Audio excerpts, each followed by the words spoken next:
गुरु जी शुक्राना, गुरु जी अनंतम शुक्राना मेरे गुरु जी महाराज का।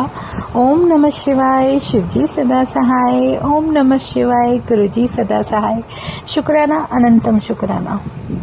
जितने शुक्राने परमात्मा के करते जाए उतना कम है। आज एक सत्संग याद आ रहा है जो गुरु जी महाराज ने याद दिलाया, मेरे परमात्मा ने, मेरे महाशिव ने। बहुत प्यारा एक दर्शन था कि जैसे मेरा जो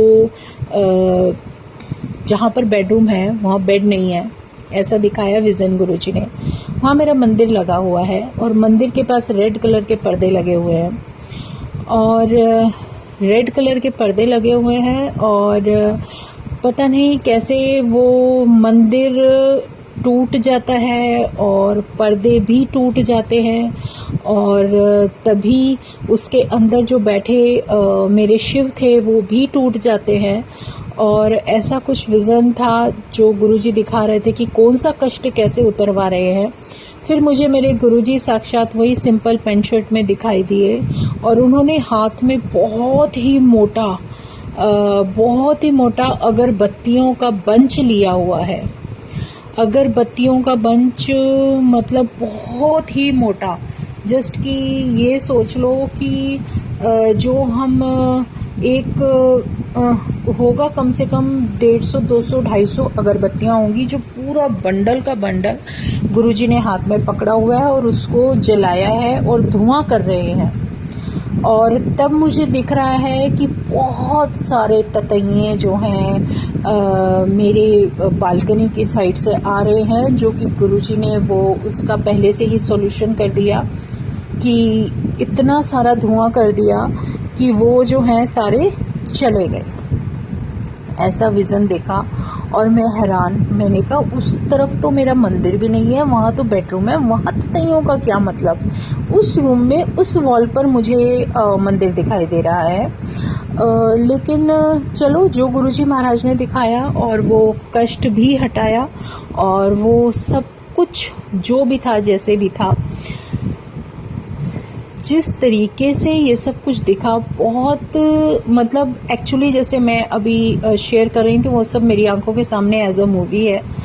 तो जैसे गुरुजी इतना सारा मतलब जो अगरबत्ती का वो लेकर जला रहे थे और उन्होंने मुझे दिखाया कि ऐसे धुआं किया और ये गए।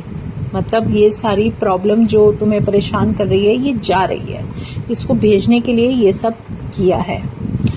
और ऐसे ही एक सत्संग सेवा दी गुरु ने। वहाँ पर एक संगत को पता नहीं क्या था उस बच्ची को कि उसने कभी हम अगरबत्ती नहीं रखते, उसने अगरबत्तियाँ स्पेशली जलाकर बार बार जो बंद हो जाती थी फिर जलाकर उसकी फ्रेगरेंस करने की कोशिश कर रही थी।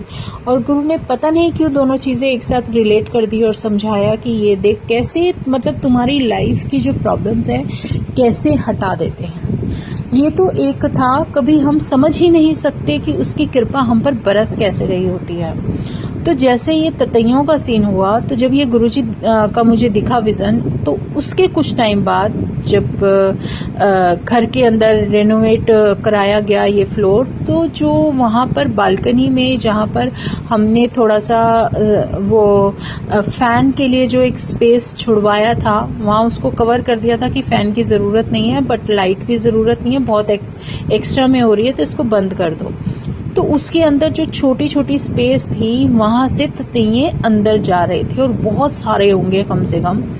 तो मैं कहती गुरुजी पता नहीं कहाँ से आ गए, इन्होंने घर बना लिया यहाँ पर अपना।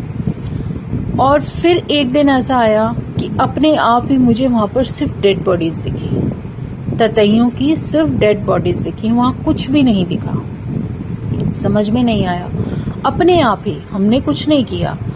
तो ये जब विज़न दिखा था उसके कुछ दिन बाद ये सब हुआ। और फिर एक गुरुजी ने जो सत्संग सेवा दी, मुझे नहीं पता हमारे जीवन में क्या प्रॉब्लम थी क्या नहीं थी, लेकिन गुरुजी कैसे दूर कर देते हैं। उन्होंने वहाँ क्योंकि हर संगत में गुरु का वास होता है, तो उन्होंने उस संगत के द्वारा उसी सत्संग में, वहाँ जहाँ हम सत्संग सेवा कर रहे हैं, मैंने जो मुझे गुरुजी ने बख्शी थी उसमें इसीलिए उस बच्ची का बार बार बहुत सारी अगरबत्ती लेके जलाना, मतलब वो सब कुछ रिलेट गुरुजी ने खुद ही याद दिला दिया। मतलब वो बहुत सारा का सारा जितनी अगरबत्तियां थी उसने जितने पैकेट्स लिए हुए थे सारे के सारे निकाल के एक साथ करके और उसको जला दिया और गुरु ने ये दिखा दिया कि ले ऐ भी कष्ट दूर किता। मतलब गुरु महाराज कब क्या कर देते हैं, क्या बख्श देते हैं, तुम समझ भी नहीं सकते। हम उसकी कल्पना भी नहीं कर सकते और हमारी सोच तो कहीं दूर दूर तक तो नामो निशान हो ही नहीं सकता, क्योंकि उनकी लीला सबसे न्यारी है। इसीलिए बार बार मैं ये बताने की कोशिश करती हूँ कि जब गुरु हमारे जीवन में आ जाता है तो गुरु के आने के बाद जीवन कैसे दिशा बदल देता है और क्या कुछ होने लगता है, और कुछ भी इत्तेफाक नहीं होता, जो होता है उनकी मर्जी से होता है। जैसे हमें किसी से बात करनी है, हम फोन उठा रहे हैं, बात करना चाह रहे हैं, तो सामने वाला भी ऑटोमेटिकली हमसे ही बात करना चाह रहा है। तो ये एक कनेक्शन होता है, ये एक वो दिखाया हुआ बिल्कुल सच्चा रास्ता होता है जो गुरु ये समझा रहे हैं कि ये सब मेरी मर्जी से हो रहा है, तुम इसमें कहीं भी नहीं हो, मैं सिर्फ तुम्हारा कल्याण करने के लिए तुम्हारे साथ आ चुका हूँ, अब तुम्हें कोई टेंशन लेने की जरूरत नहीं है। तो जय गुरु जी, शुक्राना गुरु जी। इतना प्यारा भाव जब गुरु समझा देते हैं हमें, वो आंखों से दिखने लगता है, तो इससे प्यारा कोई भी एहसास जीवन में हो ही नहीं सकता। ये भाव ही है जो हमें हमारे परमात्मा के चरणों से जोड़े हुए हैं। तो शुक्राना गुरु जी, अनंतम शुक्राना। ये सत्संग मुझे एकदम से रिलेट याद आया और गुरुजी ने ही जैसे आदेश दिया हो कि इसको तू शेयर कर दे। तो जय गुरु जी, शुक्राना मेरे मालिक, अनंतम शुक्राना। ओम नमः शिवाय, शिवजी सदा सहाय। ओम नमः शिवाय, गुरुजी सदा सहाय। शुक्राना, अनंतम शुक्राना। जय गुरु जी, जय गुरु जी, जय गुरु जी।